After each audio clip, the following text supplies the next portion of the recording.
NHK ホールで行います。これは受信料をお支払いいただいていることにご加釈いただきます。入場ご希望の方はタレントの申し込みをください。詳しくは0120-222-000までお問い合わせください。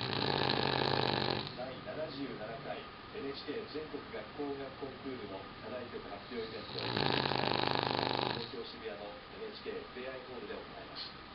観覧ご希望の方は大深野町でお待ちください。来月の2日着です。